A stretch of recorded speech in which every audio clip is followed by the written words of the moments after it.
CEAP, Centro Espírita Altivo Panfiro. Uma casa de amor. Bom dia aos nossos ouvintes. Estamos iniciando o estudo Memória de um Suicida. Mais uma vez, com alguns minutinhos de atraso, mas tudo será resolvido. A culpa é técnica. Elas estão aprendendo e não conseguem se ajeitar. Ela vai ligar já depois da prece. Então, capítulo 7, Bem-aventurados os pobres de espíritos, item 13, missão do homem inteligente na Terra. É a leitura da manhã de hoje. Não vos orgulheis do que sabeis, porque esse saber tem limites bem estreitos no mundo que habitais. Mesmo supondo que sejais uma das maiores inteligências da Terra, não tendes nenhum direito de vos envaidecer por isso. Se Deus, nos seus desígnios, vos fez nascer em um meio onde pudestes desenvolver vossa inteligência, é porque quis que fizesseis uso dela para o bem de todos. É uma missão que Ele vos dá, colocando em vossas mãos o instrumento com a ajuda do qual podeis desenvolver as inteligências retardatárias ao vosso redor e conduzi-las a Deus. A natureza do instrumento não torna patente o uso que dele se deve fazer? A enxada que o jardineiro coloca nas mãos do seu ajudante não lhe indica que ele deve cavar a terra? E o que diríeis se esse ajudante, em vez de cavar, erguesse a enxada para ferir o jardineiro? Dirias que isso é horrível e que ele merece ser mandado embora. Muito bem. Não ocorre o mesmo com aquele que se utiliza da sua inteligência para destruir a ideia de Deus e da providência entre seus semelhantes? Não ergue ele contra o seu Senhor a enxada que lhe foi dada para preparar o terreno? Terá ele direito ao salário prometido ou, ao contrário, merece ser mandado embora do jardim? E o será, não o duvideis. E viverá existências miseráveis e cheias de humilhações, até que se curve diante daquele a quem tudo deve. A inteligência é cheia de méritos para o futuro, desde que seja bem empregada. Se todos os homens que são bem dotados em inteligência se servissem dela de acordo com a vontade de Deus, a tarefa dos espíritos para fazer a humanidade avançar seria fácil. Infelizmente, muitos a transformam em instrumento de orgulho e de perdição para si mesmos. O homem abusa da sua inteligência como de todas as suas faculdades. Entretanto, não lhe faltam lições para adverti-lo de uma poderosa mão, que uma poderosa mão pode retirar-lhe o que ela mesma lhe deu. Ferdinando, Espírito Protetor, Bordeaux, 1862.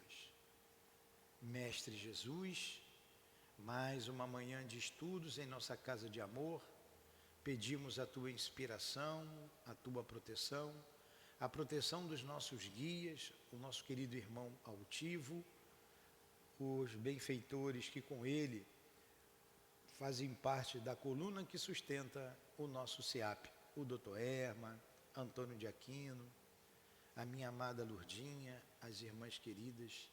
Que Deus abençoe vocês, em nome de vocês, amigos queridos. Em nome de Leon Denis, de Allan Kardec, da nossa irmã Ivone, do Camilo, em nome do amor, do nosso amor, pedimos então a devida permissão a Deus e a Jesus e aos bons espíritos para iniciarmos os estudos da manhã de hoje. Que assim que seja. Graças a Deus.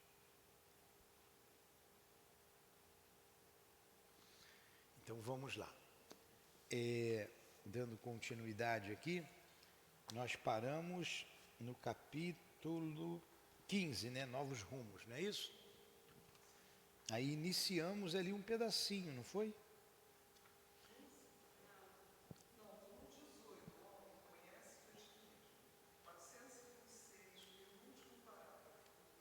426. Ah, tá. Já estamos ali. Entretanto, aqui, não é? Então, o homem conhece a ti mesmo, é a instrução do Epaminondas de Vigo, que nós paramos semana passada. Ó, entretanto, o aprendizado científico seguia curso normal, alternando-se com o que vínhamos antes recebendo, e mais os conhecimentos práticos por intermédio das aulas do eminente Suriomar. Assim foi que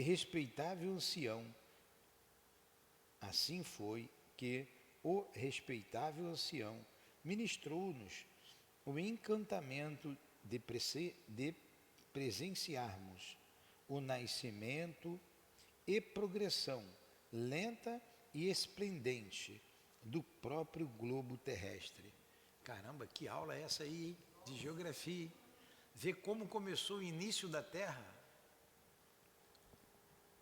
O que superficialmente conhecíamos, permitam-me que assim me expresse ante a magnificência do que então me foi concedido apreciar, através dos códigos da ciência terrestre, isto é, da geologia, da arqueologia, da geografia, da topografia.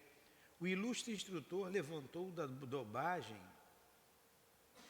dos milênios para nos ofertar, como o presente descrito em cenas vivas, em atividades reais, como se houvéramos participado, com efeito, do nascimento e crescimento da generosa estância do sistema solar, que um dia nos abrigaria, protegendo nossa ascensão para o infinito, auxiliando-nos no aperfeiçoamento do germe divino que em nós outros, homens, como nela própria, também palpita.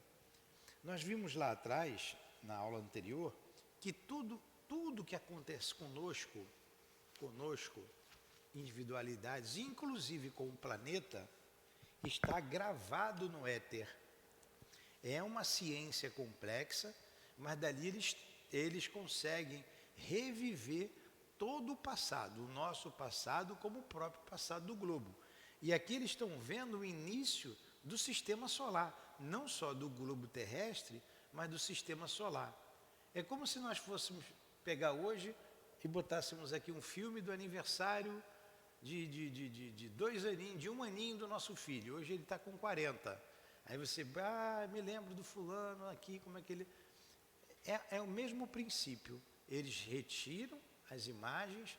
Vocês imaginem falando de Jesus, as parábolas de Jesus, vendo Jesus falando, Jesus ensinando. É assim que eles estão aprendendo. Agora vocês vejam, né? A gente vem para o corpo, esquece tudo. Como esse corpo é pesado. E nós que estamos aqui na casa espírita, se dedicando à doutrina espírita, ao trabalho cristão, nós tivemos acesso a essas informações. Nós tivemos. Aí é como se nós estivéssemos aqui, de alguma forma, recordando, para muitos de nós, relembrando. Mas como pesa o corpo físico? Porque senão nós não estaríamos aqui. Muitos outros vêm para aprender conosco, mas a gente já passou por isso. Vamos lá, vamos continuar.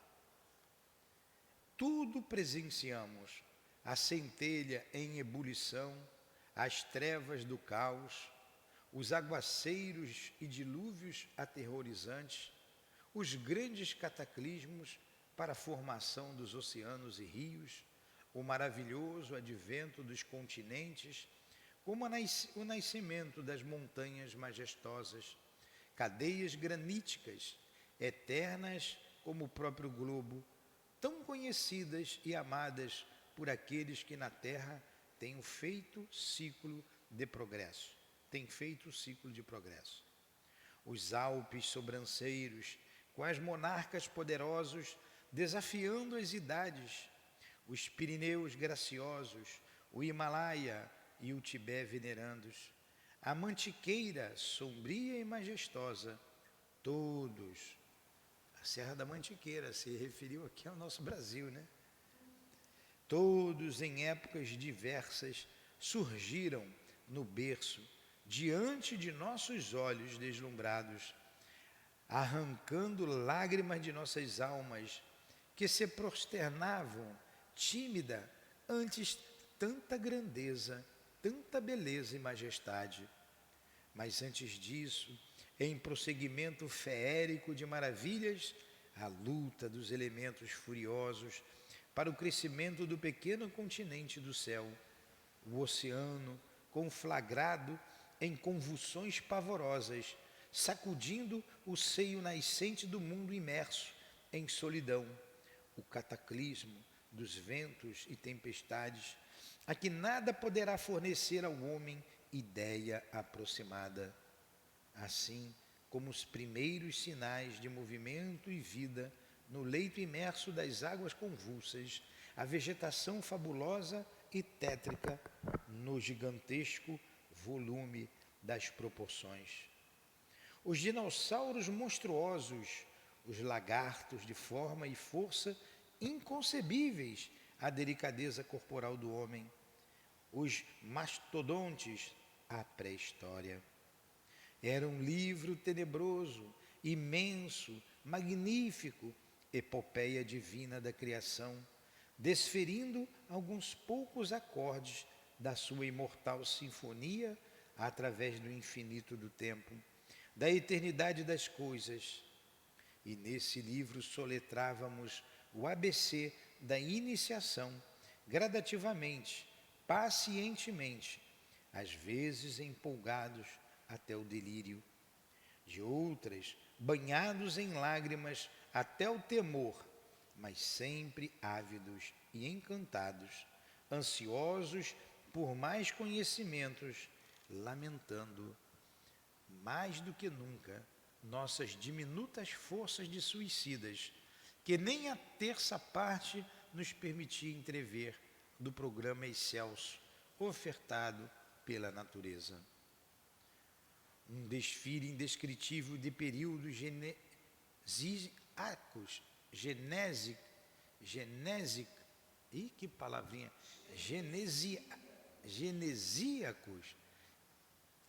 um desfile indescritível de períodos genesíacos, quer dizer, a gênese desses períodos, paleontólogo, aqueles nomes também complicados, né, que a geologia nos dá, desde o aparecimento do primeiro ser vivo até o aparecimento do homem, tem ali uma tabela. E Gênese significa princípio, né? Ele colocou genesíacos.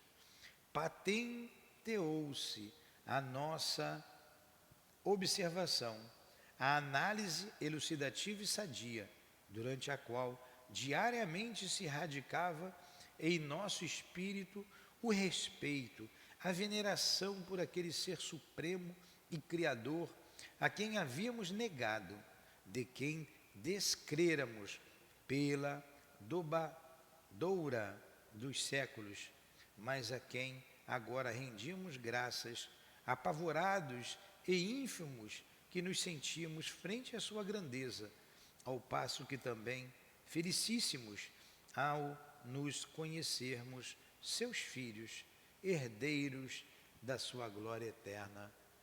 Que beleza, hein? Agora você vê quanto amor por um ser que se suicidou, por um ser que homicida, suicida, é derramado sobre ele.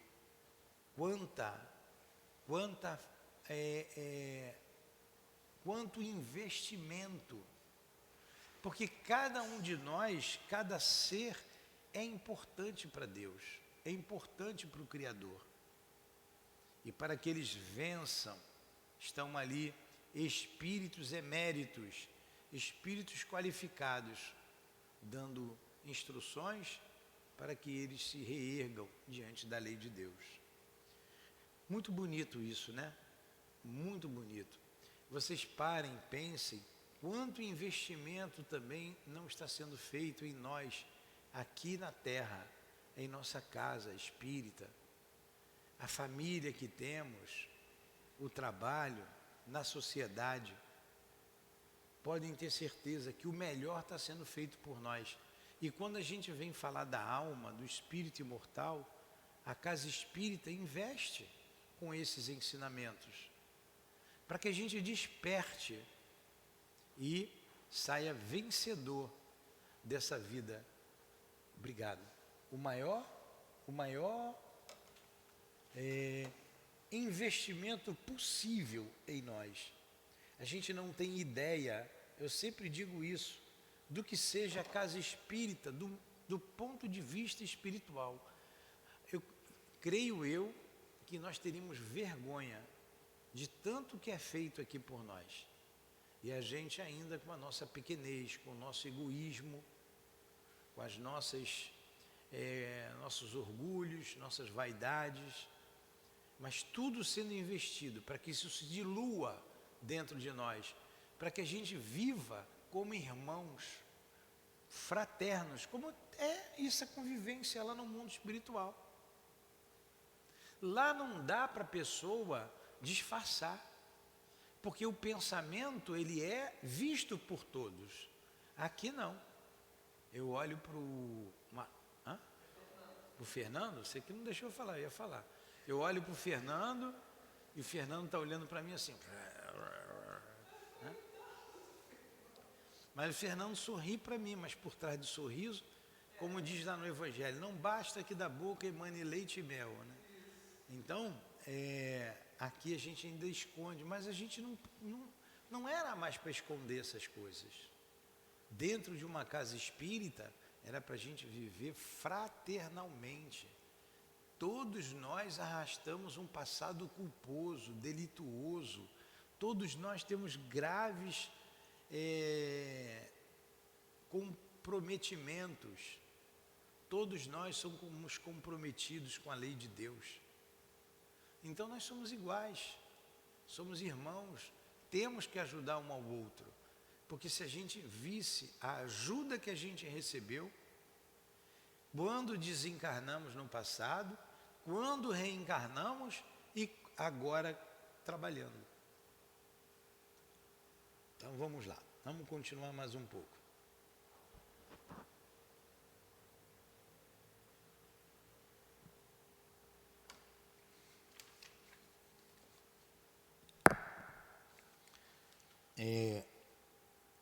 Onde nós paramos? Aqui eram a flora e a fauna imensa. Há uma frase que ele disse ali anteriormente. Eles se reconheceram filhos e herdeiros de Deus. Vocês já pararam para pensar que nós somos herdeiros de Deus? E se Deus é o Criador do universo, o universo nos pertence.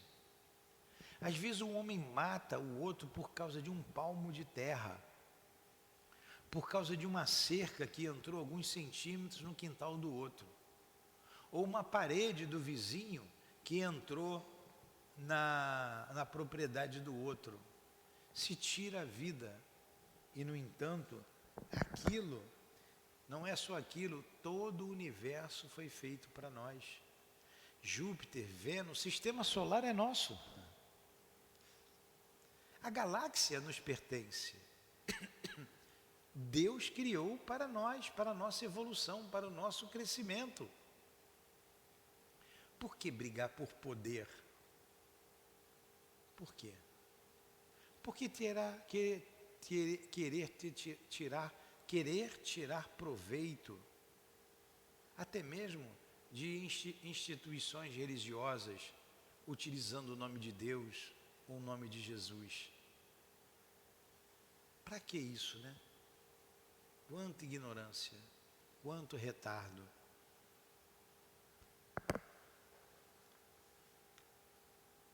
Aqui era a flora e a fauna imensa, na variedade das espécies. Além, a geologia rica de atrações e encantos, povoando o seio do globo com a multiplicidade mirífica dos minerais. Acolá, o infindável laboratório da planeta, o oceano, com seus infusórios prodigiosos, seus infinitos depósitos de vida, de criação, de espécie, de riqueza incontestavelmente divina, e tudo à mão do homem, tudo criado para ele. Olha só, tudo criado para o homem, mas que ele despreza conhecer, vivendo como vive, engolfado nas trevas da animalidade, através dos milênios, incapaz, por isso mesmo, de tomar posse desse paraíso que para ele mesmo o Senhor ideou e criou com toda a amabilidade do seu amor infinito de Pai, com toda a força da sua mente poderosa de Supremo Criador. E assim surgiu em lições sempre sequentes e habilmente parceladas a idade do homem, a divisão das raças, a suprema glória dos planetas, obrigando finalmente a parcela divina que um dia deverá refletir a imagem e a semelhança do seu Criador. Durante longos anos ininterruptos, diariamente soletramos esse livro assombroso, cuja intensidade e magnificência comumente nos causavam vertigens, levando-nos a adoecer e à necessidade de aurirmos novas energias mentais ao contato dos clínicos incumbidos de nossa vigilância, sendo o próprio Epaminondas um dos mais dedicados à causa do nosso restabelecimento. Olha, era tanto conhecimento, tanto vislumbre, que eles chegavam a adoecer. A adoecer. Meu Deus, eu não suportava aquela carga de conhecimento. Eram cuidados pelo próprio Epaminondas, né, e pelos espíritos, para continuar o aprendizado. Tudo para que eles possam vencer, para que eles possam sair vitoriosos. Porque pesa na economia espiritual de cada um deles o suicídio, o grave delito do suicídio. O suicídio demonstra, por aquele que o pratica, completa descrença em Deus, completa ignorância da divindade. Ah, mas tem gente que é católico, que é espírita, que tem religião, que suicida. Ele tem a religião, mas não tem a religiosidade. Ele não compreendeu, ele não entendeu. Por isso que ele comete esse ato grave contra si, desprezando o Criador, querendo pôr fim a tudo aquilo que foi construído para ele. Alguma pergunta? Está tão bonito, né? Dona Maria, alguma pergunta, Dona Maria? Ah, a senhora está de óculos escuros, mas eu estou vendo que a senhora está dormindo, Dona Maria. Não está dormindo, não? A senhora está entendendo? Que bom. Então vamos lá. Vou fazer pergunta, hein, Dona Maria? Se ganhar, ganha um livro. Se acertar, ganha um livro. Se errar, me dá um livro, tá?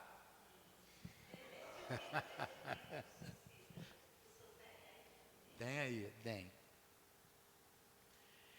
E assim surgiu em lições sempre sequentes e habilmente parceladas a idade do homem, a divisão das raças, a suprema glória do planeta, abrigando finalmente a parcela divina que um dia deverá refletir a imagem e a semelhança do Criador.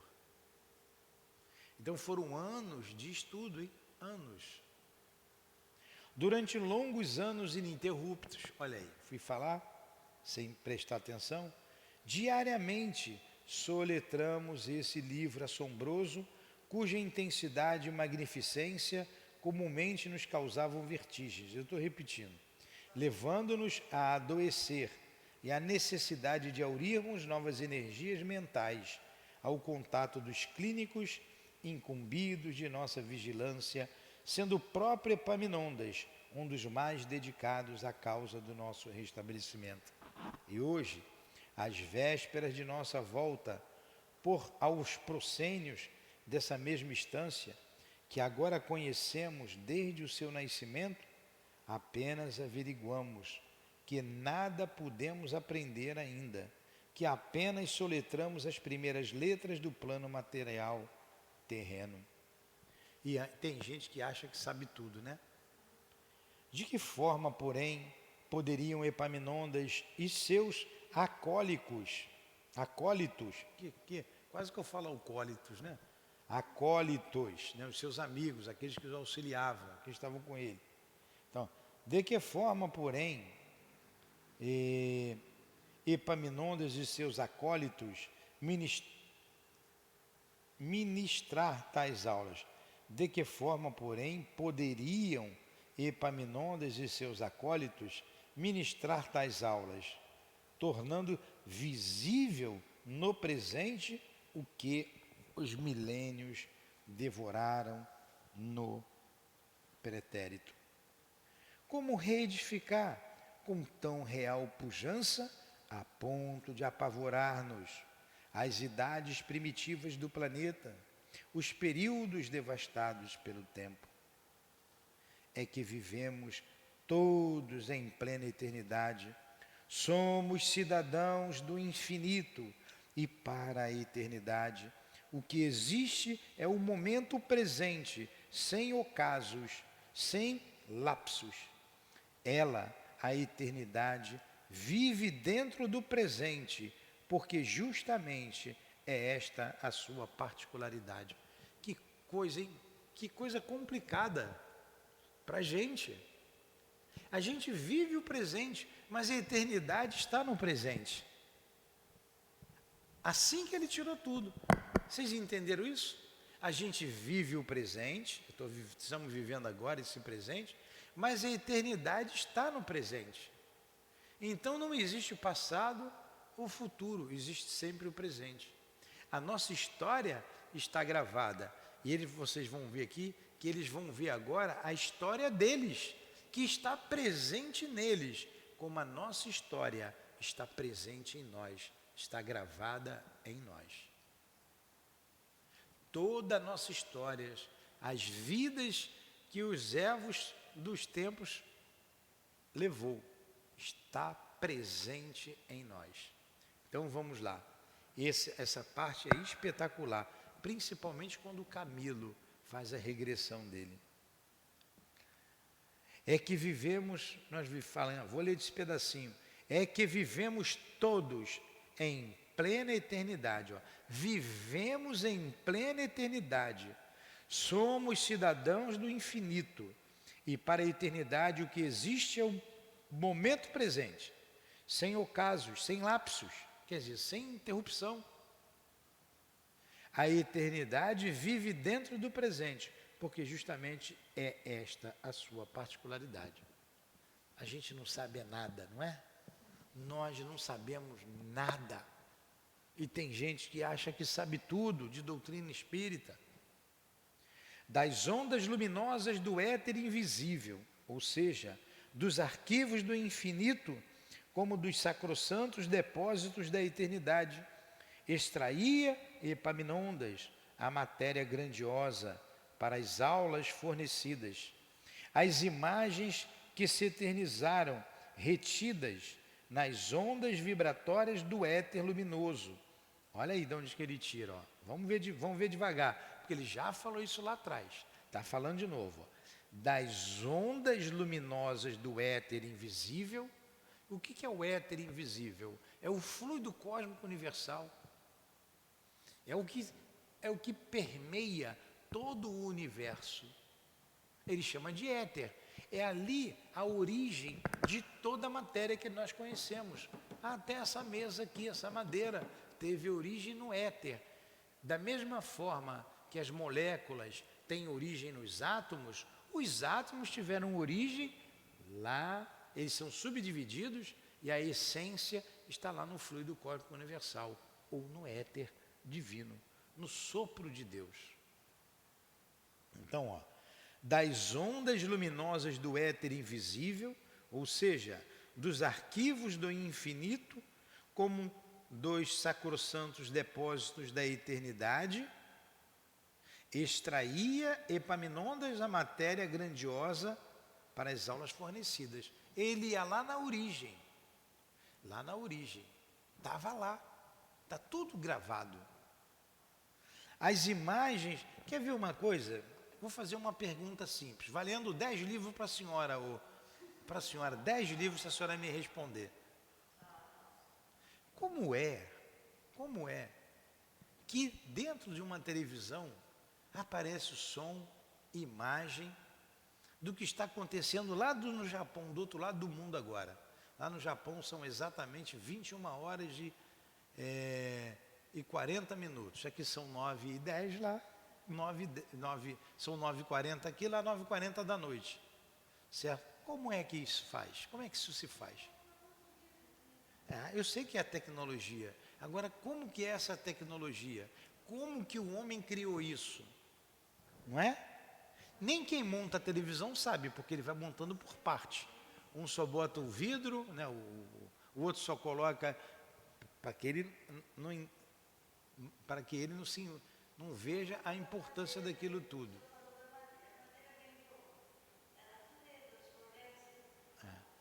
Se a gente não sabe fazer uma televisão, vocês sabem montar uma televisão? Você trabalha com eletrônica, né? Não, com química. Mas mesmo na química, você tem um limite. Você para ali no átomo, né? Você já sabe algumas subdivisões. Quando eu estudava química, o átomo era a menor partícula da matéria. Já não é há muito tempo. Então, creio eu, você pode falar melhor do que eu, que o homem está se aprofundando. Ele vai chegar no fluido cósmico universal um dia. Se a gente não sabe, a gente só sabe pegar o controle da televisão e pif! Na hora que a televisão não quer pegar, a gente tem que chamar o técnico, que a gente não sabe mexer, o máximo que a gente chega é... Antigamente na televisão de válvula era assim, né? Dava uma pancadinha e voltou. Eu lembro do meu pai em cima do telhado, a minha mãe embaixo. Meu pai mexia na antena, mais para a direita, aí, para. Hoje, como é que funciona essa tecnologia? Como funciona o mecanismo? Nós não sabemos o mecanismo dessa tecnologia aqui. É claro que eu não sei. Aí ele está falando aqui de uma tecnologia que também nós não sabemos. Ele está falando do éter e que eles vão lá e a gente está imaginando, mas não sabe como. Nós não sabemos o mecanismo disso. Nós não sabemos. O Epaminondas sabe. Se você chamar lá o cara que desenvolve essa tecnologia, ele sabe. Mas quantos são que desenvolvem isso? Uma minoria que passa para o mundo inteiro. Então ele está falando dessa tecnologia, das ondas luminosas do éter invisível. Fala uma linguagem que não é a nossa, não é do nosso cotidiano. Eu estou lendo, mas eu não sei explicar tudo. Então essas ondas a gente sabe de onde se origina tudo. É o éter, é o fluido cósmico universal. Ou seja, dos arquivos do infinito, como dos sacrossantos depósitos da eternidade, porque está tudo passado, está presente, extraía Epaminondas a matéria grandiosa para as aulas fornecidas. As imagens que se eternizaram, retidas nas ondas vibratórias do éter luminoso, a reprodução do que se passava na Terra desde a sua criação, guardada, fotografada, impressa nas vibrações da luz, como a paisagem na fragilidade de uma bolha de sabão, eram selecionadas pelos magos da ciência. Olha o que ele fala, eram selecionadas pelos magos da ciência. Então era uma mágica, né? Para ele, para o Camilo, pelos magos da ciência transcendente, captadas e transportadas até nosso conhecimento por processos e aparelhamentos cuja sensibilidade e potência magnética já hoje o homem não ignora totalmente. Por causa da televisão, por exemplo, por causa do celular. O homem vai chegar um dia a alcançar essa tecnologia? Vai. Ele vai descobrir isso. Ele está no caminho para isso. No mundo espiritual, o que tem aqui é um retrato do que tem lá. Ele vai chegar lá. Poderia Epaminondas, ao confabular com um igual, reportar-se ao passado, dispensando os aparelhamentos. Olha a elevação desse espírito. Ele podia reportar tudo aquilo ali sem aparelho, com um camarada igual a ele, com um espírito igual a ele. Mas para os espíritos suicidas que ali estavam, e vocês não podem negar a intelectualidade desses espíritos, né? Do Camilo, por exemplo, e de todos eles. E quando ele falou de alguns, do Camilo, aquele que era poliglota, professor de dialética, como é o nome dele? Esqueceram? Era o Belarmino. E olha que para eles, isso aqui é tudo novidade. Imagine para a gente. Eles tinham um alcance intelectual muito acima da média. Poderia Epaminondas, ao confabular com um igual, reportar-se ao passado, dispensando aparelhamentos. Nós outros, no entanto, não os dispensaríamos, a menos que o abnegado monitor apoucasse ainda mais as próprias possibilidades, a fim de tornar-se compreensivo, enquanto avolumasse as nossas torturando-nos até o sacrifício, o que seria dispensável. O certo era que uma equipe de magos especialistas no serviço e artistas da palavra e da sugestão vasculhavam o éter com seus poderes de atração científico transcendente, à procura do que convinha, e estampava-o na tela sensível por meio de sugestões poderosas, e tudo com perfeição tal que era como se a tudo quanto víamos houvéssemos realmente assistido. Processo vulgar no mundo invisível. Olha só, isso é vulgar no mundo invisível. Essa forma de captação de imagem dos acontecimentos levará um dia o homem à mesma possibilidade, como ao conhecimento dos próprios planos do astral intermediário. Olha aí, a gente vai chegar lá nessa tecnologia. Uma coisa única acelerará a tal conquista da ciência para a humanidade: o domínio da moral nas suas sociedades, o império da honradez. Você tem que ter honradez, você tem que ter moral, tem que ter equilíbrio. Senão, olha só, o pouco que já chegou até nós, olha a tecnologia da guerra. Olha quanta máquina mortífera o homem fez. Né? Cai uma tecnologia na mão de um maluco desse aí. Ele vai querer dominar o mundo. Tá cheio, não tinha aquele desenho, o gênio que ia dominar o mundo, né? Um cabeçudinho, não era? Tá cheio aí deles aí, aqui no Brasil então, tá cheio querendo dominar o mundo. Tem alguém querendo dominar o mundo, um poder único, que é isso? E o nosso livre-arbítrio? Uma das potências da alma, a nossa liberdade de pensar, a nossa liberdade de escolher, de ir e vir, de fazer. Uma coisa é certa, eles não conseguirão atingir esse propósito. Não conseguirão. Haverá intervenção divina.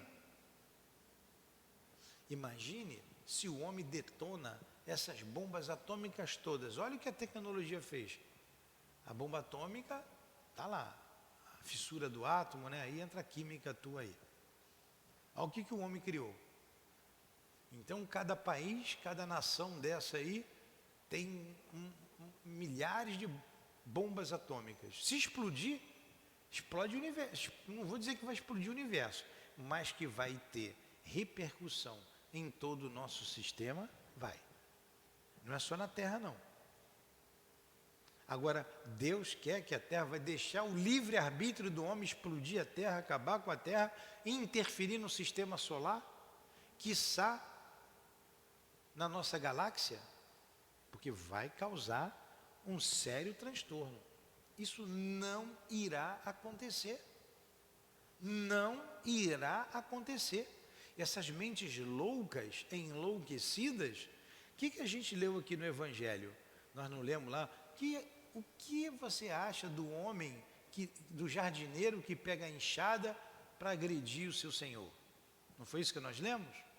Quer dizer, o uso que o homem faz da sua inteligência, o mau uso, será cobrado, não tenham dúvidas. Aí você vê aí algumas deficiências mentais, eu não vou falar aqui os nomes, né, cada um, para não atingir ninguém, que é o uso incorreto, o mau uso da inteligência. O mau uso da inteligência. O abuso da inteligência. Hoje eu vi de manhã cedo um determinado político falando, falei, meu Deus, coitado desse homem. Ele se acha um Deus. Ele se acha um Deus. Ele não acredita em nada. Ele acredita na inteligência dele. Ele acredita nele. Eu falei, quanta soberba. Quanta soberba. E o que essa soberba é diante do Criador? Nada. Nada. Ele está levantando a enxada contra o seu Senhor. Amanhã nós vamos pegá-lo no colo, como se é que ele vai reencarnar aqui no planeta Terra. Com dó, compaixão. Porque o orgulho, a vaidade, a soberba exala desse ínfimo ser, que é tão importante para Deus quanto o verme que rasteja debaixo da terra. Tão importante quanto. E o homem se achando superior a tudo. Não sabemos nada. Dá cada vez mais vergonha quando a gente vai lendo da nossa ignorância. Diz que humildade é igual canja de galinha, não faz mal para ninguém, né? Simplicidade e humildade. Tem um ser mais inteligente, mais capaz, a ponto de servir de guia e modelo da humanidade, do que Jesus Cristo? E quanta simplicidade, quanta humildade, quanta serenidade.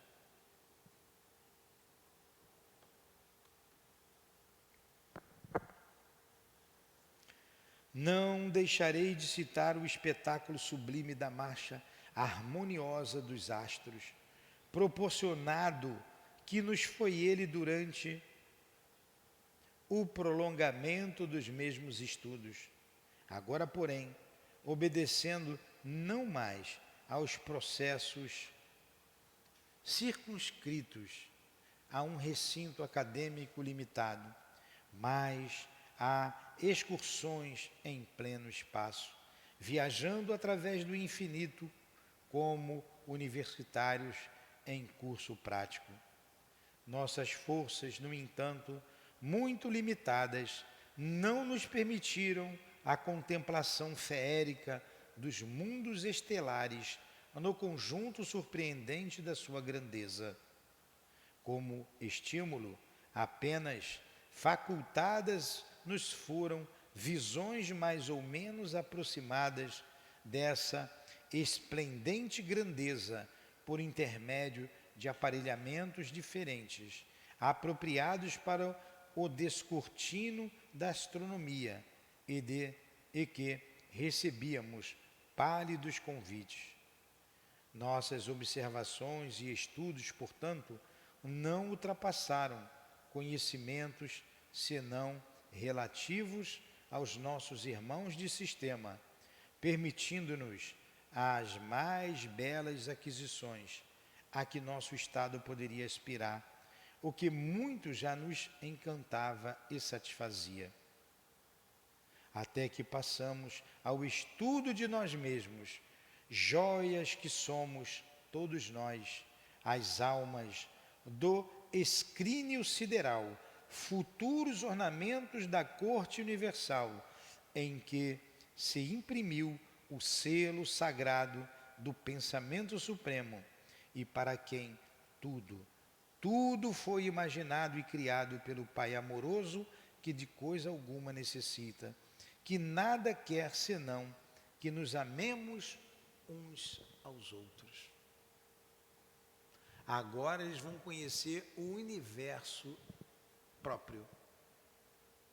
Nós somos essas joias. Olha quem você é, Fernando. Está aqui, ó. Olha, que ele disse a respeito de você. Até que passamos o estudo de nós mesmos, joias que somos. Isso é uma joia. Você também, Dona Maria Virgulina, a senhora também é uma joia. Joia que somos. Todos nós, as almas, do escrínio sideral, futuros ornamentos da corte universal, ó. Futuros ornamentos da corte universal. É pouca coisa? Ou é muita coisa? Em que se imprimiu o selo sagrado do pensamento supremo. Se imprimiu em nós o selo sagrado do Criador. Para quem tudo foi imaginado e criado pelo Pai amoroso, que de coisa alguma necessita, que de nada quer, senão que amemo-nos uns aos outros.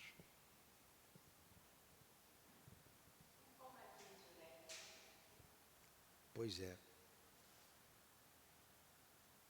Explicou-nos o Mestre convincentemente, pelo decorrer do aprendizado, a tríplice natureza humana, provando praticamente sua tese com análises elevadas, averiguações a respeito de nós mesmos e de outrem, o que surpresas, por vezes muito ríspidas para nossos preconceitos e orgulhos arraigados, nos traziam. Esse mesmo estudo entrevíamos no departamento hospitalar, onde o asilado abeberava rudimentos de sua própria qualidade de espírito, sem, todavia, atingir os pormenores que, em Cidade Esperança, se desdobravam para nós. A gente vai parar por aí, tá?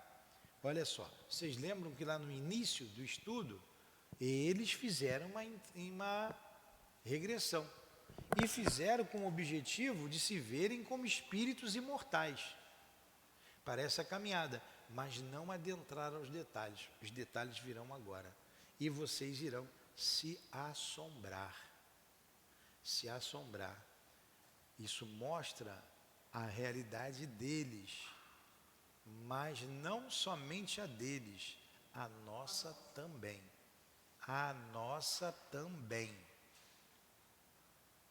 Então vamos parar por aqui.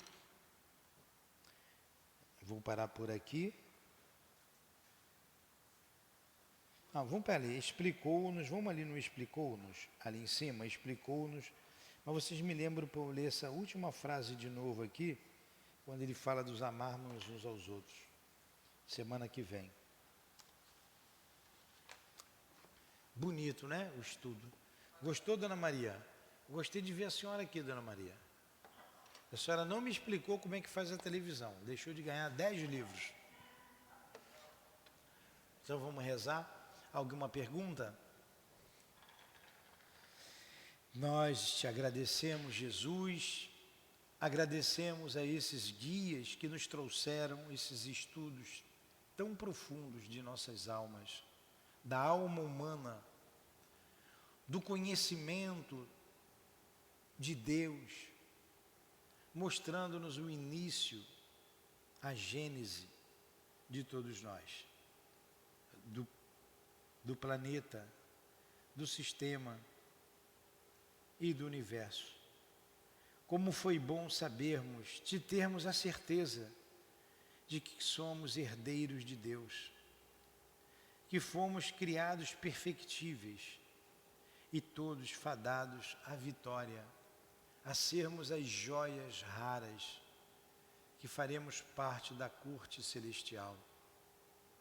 Ó Senhor, aprendemos que somente com muita simplicidade e humildade lá chegaremos, e o quanto nos falta para compreendermos a vida do Espírito imortal. Muito obrigado a esta casa, ao altivo e a toda a direção desta casa de amor, por tudo que nos proporcionaste. Muito obrigado. Rogamos pelos irmãos suicidas que se apresentaram para este estudo nesta manhã, que Deus os abençoe. Para os irmãos que estão acolhidos na nossa colônia Maria de Nazaré, que eles saibam que um dia nós outros também fomos suicidas. Estamos aqui em luta, vencendo dia após dia, e que vocês também vencerão. Orem também por nós, como nós oramos por vocês. Precisamos muito das preces sinceras dos vossos corações.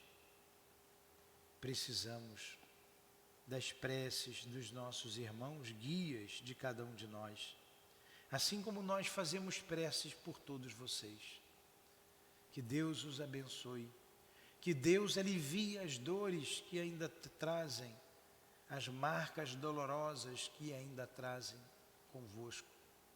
Que Deus alivie as dores de todos os que sofrem, de todos os que choram, de todos que não alcançaram ainda o reino dos céus, como diz a nossa rainha de França. Paz a todos, em especial aos irmãos suicidas. Que o perfume das rosas inebrie este ambiente e o olfato de todos que nos ouvem, encarnados e desencarnados. Que através da tecnologia do mundo espiritual chegue este perfume a todos os lares que nos ouvem neste momento, o perfume suave das rosas. Que Deus abençoe a todos. Mais uma vez rogamos, em nome desses emissários do amor, da nossa irmã Ivone, do Camilo, que escreveram esta obra junto com Leon Denis, em nome de Allan Kardec, do nosso altivo, da direção espiritual da nossa casa de amor, das irmãs queridas, do nosso amor, Lourdinha. Em nome desse amor, em nome do amor de Deus, acima de tudo, é que damos por encerrados momentos de estudos e meditações da manhã de hoje, aqui em nossa casa de amor.